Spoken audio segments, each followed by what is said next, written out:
Ianao risakaiza tosahiran-tsaina mandinikany ho avy to tsy mba miadampo manainy ho ampitso milanja irery ty ziogana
faly miarabantsika rehetra ao anatin'izao fandarana zay efa arahantsika mandrakariva marina moa fa herinandro ny fifandraisana no iarahantsika eto indray koa faly miarabantsika rehetra na izay mpanaraka eto anivon'ny tambazotra-tserasera eto anivon'ny Facebook zany na isika zay manaraka ao amin'ny radio dia faly manonona ny fiadanan'ny tompo ho atsika tsirairay avy. Loha hevitra iray makasika ny fifandraisana amin'Andriamanitra. Tsy inona izany fa ny fanamasinana sy ireo fantsona zay ampiasain'Andriamanitra hoentina manamasina antsika tsirairay avy. Izany no loha hevitra zay arahantsika. Koa alohan'ny rosotsika lalindalina kokoa satria ho an'ny izao fotoana voalohany zao dia iresaka ny amin'ny hoe masina Andriamanitra. Alohan'ny rosotsika lalindalina amin'ny fiaraha-midinika dia manasa antsika ampitiavana mba iombona fa isy vavaka zay ho atao.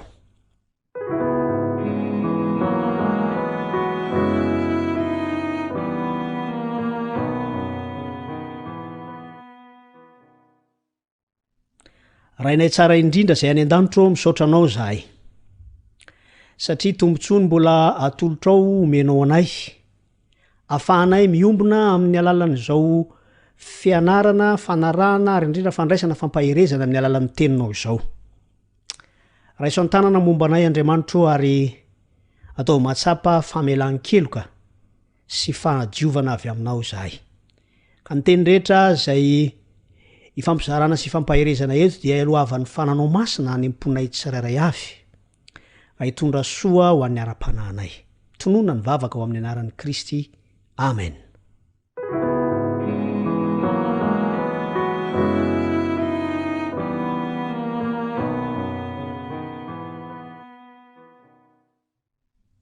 Ary satria mahakasika ny famasinan'Andriamanitra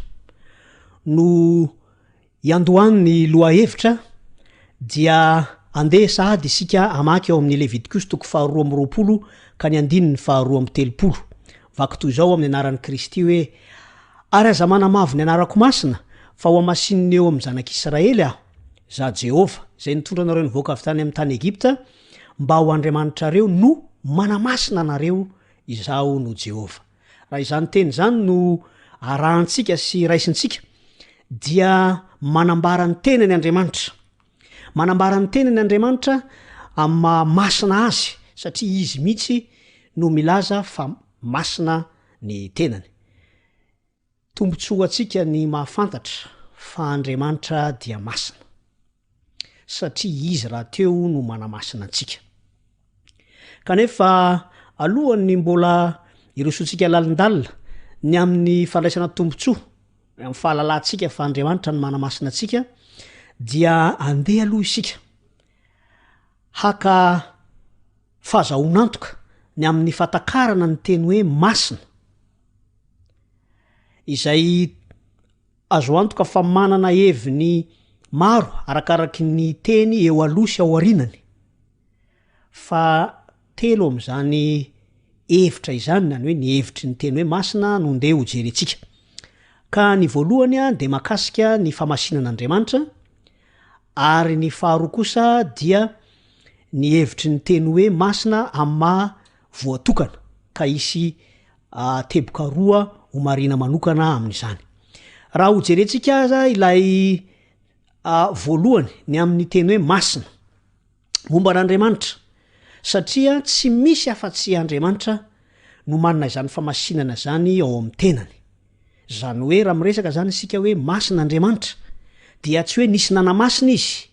na hoe naka izany famasinana zany avy amin'ny manodidina azy fa izy mihitsy toetrany mihitsy no masina. Ary rehefa milaza isika zany manao hoe masina Andriamanitra, masina Jehova dia tokony ho takatsika fa tsy miankina amin'ny zavatra hafa na amin'ny hery hafa ivelan'ny tenany izany famasinan'Andriamanitra izany. Levitikos 20 ka ny 20 dia mivaky toy izao amin'ny anaran'i Kristy aoko masina aho ahy ianareo satria masina aho o Jehova. Jehova mihitsy ilay Andriamanitra masina aho amin'ny tenany no manambara izany famasinana izany. Zay izany no heviny voalohany tokony ho tsy ho adinitsika rehefa miresaka ny amin'ny hoe masina isika. Inandray ary ny hevitra faharoa tokony ho takatsika dia ny hevitra momba ny hoe masina satria voatokana. Ity hevitra manaraka ity dia masina ny zavatra iray satria Andriamanitra no nanonona azy hoe masina. Mety ho toerana zany, mety ho olona ihany koa zany zay tonon'Andriamanitra hoe masina, mety ho asa na zavatra atao zay tonon'Andriamanitra hoe asa masina. Ao amin'ny Exodosy 3 ka ny 5 dia misy tontolo-kevitra iray zay nanehoan'Andriamanitra fa na masina aza izy noho ny fanatrehany sy ny fafahana miatrika azy na miseho eo manoloana azy dia izao no fanambarana satria fanandramana ny arana tamin'ny Mosesy zany ary fanandramana ihany koa tamin'ny Josoa. Akitsika amin'ny anaran'i Kristy aroa izy aza manakaiky ety esory ny kapanao amin'ny tongotra ao fa tany masina io ijanonanao io. Raha jerena zany dia Andriamanitra mihitsy no ny fanatrehany no mampita ny fahamarinany ny antsona hoe masina tsy manana famasinana tao amin'ny tenany ilay toerana fa satria no tononon'andriamanitra hoe masina izany izy raha teo no ny fanatrehany no nisehony zany famasinana izany dia nanaiky Mosesy nanaraka izy efa nandeha ny baiko manao hoe sory ny kapanao amin'ny tongotrao toy izay ihany koa no nataony Josoa zay zany no tokony haitsika manavaka an'izay amin'ny alalan'ilay hoe Andriamanitra masina ao amin'ny tenany toerana iray na olona na toejavatra izay tononon'Andriamanitra hoe masina misy ihany koa karazana famasinana anankiray noho ny hoe fanokanana indraindray dia miseho zany rehefa isika no manolotra zavatra iray na olona zay atotrandeny aka ohatra isika amin'ny Exodosy 7 ka ny 7 vakitsika zany any anaran'i Kristy manao hoe arosory arona sy ny zanany ka amasino izy mba ho mpisorona ho ahy raha ny tena marina dia tsy manana n'ilay fahamasinana iarona sy ny zanany ary ny zanak'Israely zay niran'Andriamanitra mba hanao hoe osory arona sy ny zanany amasino izy de tsy manana fahefana manamasina ihany koa ny zanak'Israely na de teo aza Mosesy fa ny tian'Andriamanitra ambara am'zany dia atokana misy fanokananao zany misy fanolorana manokana ary ao anatin'izany moa dia ireo olona zay atokana ihany koa de manaiky ny fanolorana zay atao azy koa dia azo ambara zany fa masina ho an'i Jehova izy ireo tsy hoe satria izy ireo manana famasinana fa atolotra izy ireo ary Jehova Andriamanitra no manamasina azy misy fanambarana zay fa mahazatra antsika loatra fantatsika ao amin'ny Romanina 12 ka ny 1 zao no vaky ny teny amin'ny anaran'i Kristy mba atolotrareo ny tenanareo ho fanatitra velona masina sitrak'Andriamanitra fa mpompana mety ataonareo zany fiangaviana moa izy ty antso ka fantatsika tsara fa rehefa misy ny antso iray indrindra avy amin'Andriamanitra izany dia manapa-kevitra isika ka raha miteny Andriamanitra hoe aoka ianareo masina ho ahy dia tsy midika izany hoe ny famasinantsika no atolotsika an'Andriamanitra fa tokony ho tahaka atsika ny dikan'izany teny izany manao hoe voninahana masina antsika Andriamanitra koa fanolorantena no angatahana amintsika ndeny ho jerentsika ny fomba nampiasan'ny Paoly apôstôly ity teny hoe masina ity ao amin'ny Kolosiana 1 ka ny 2 zao ny vaky ny teny amin'ny anaran'i Kristy mamangy ny olona masina ny Kolosi dia ny rahalahy matoky amin'i Kristy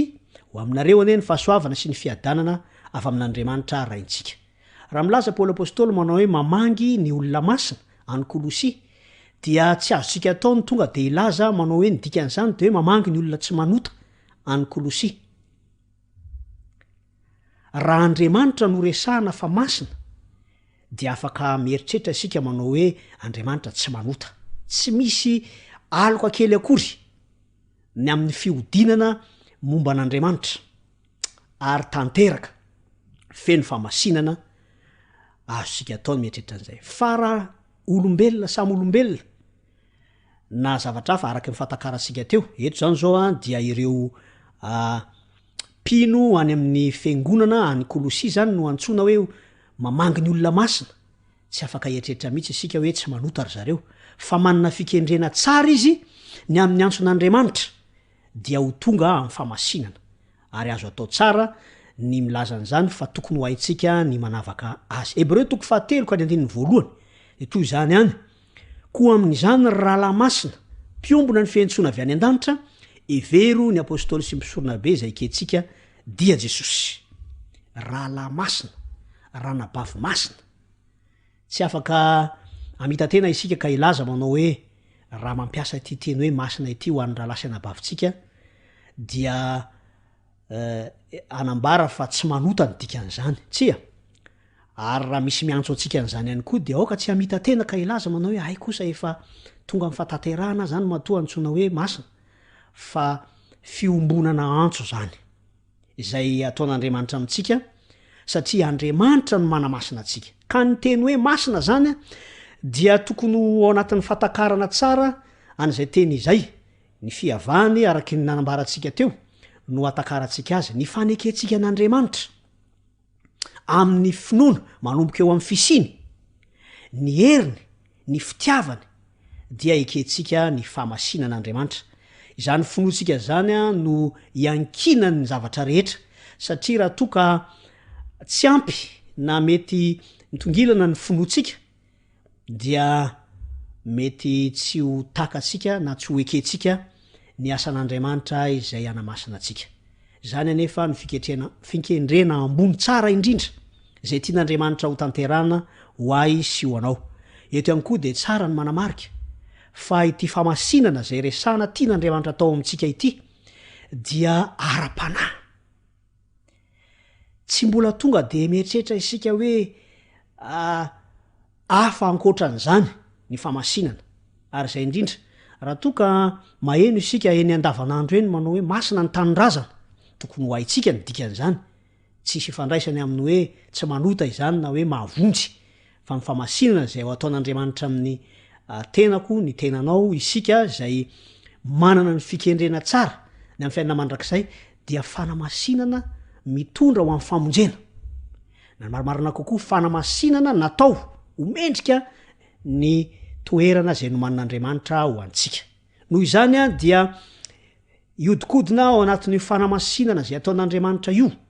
ny resaka zay ataontsika mandritra ity herinandro ity satria fifandraisana manokana tian'Andriamanitra iainantsika aminy a izany ka eto de aza dino fa tsy isika no manamasina ny tenantsika na de indraindray aza mety mahita n'izany teny zany isika ao amin'ny soratra masina hoe manamasina ny tenanareo tsy manana fahefana isika fa tokony ho fantatsika fa antso amin'ny fanolorantena mba hafan'Andriamanitra manamasina antsika izany rehefa Andriamanitra mantsy no manamasina dia azo antoka fa vonona ho any amin'ny fiainana mandrakizay isika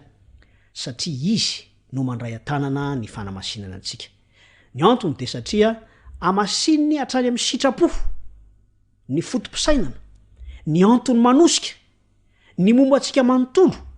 de vitan'Andriamanitra ny manamasina azy tsy ankinany amintsika zany fa rehefa avelatsika izy andray atanana amin'ny fanamasinana antsika dia tanterahany zany manana ny hery ahafahana manao zany izy satria masina ao amin'ny tenany isika kosa dia antsona mba anna fanolorantena ary raha misy fiainana tokony tiatsika ho amasinan'Andriamanitra atolotsika izany amin'ny alalan'ny fanolorantenantsika mandritra ny herinandro izay ho diavitsika dia ahita tombontsoa isika amin'ny fiarahana amin'ny fifandraisana amin'Andriamanitra ilay manamasina antsika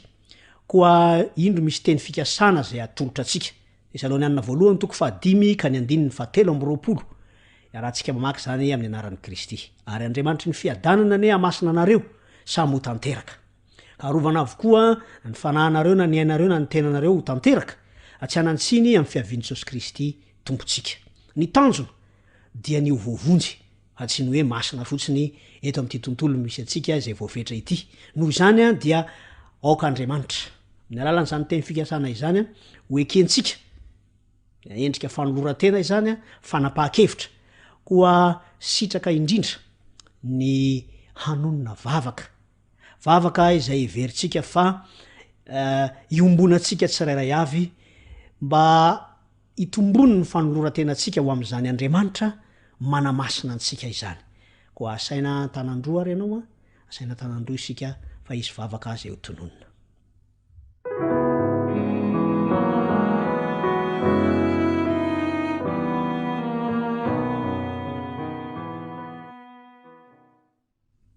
tompo Andriamanitra eo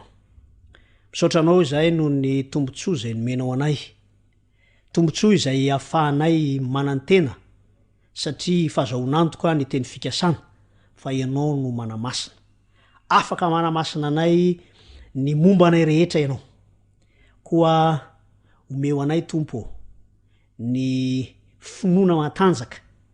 tsy ionona fotsiny eo amin'ny finoana fa misy ianao na finoana fa masina ianao mahery fa finoana ihany koa ny fahafahanao manadio manamasina nay tsirairay avy trany amin'ny eritreritra sitrapo ny fonay ary momba nay manontolo koa mampianaranay tompo ay anokana anolotra ny tenanay mba ho tanteraka aminay tsirairay avy tokoa izany fanamasinana zay ataonao zany tonona ny vavaka ho amin'ny anaran'i Kristy amen.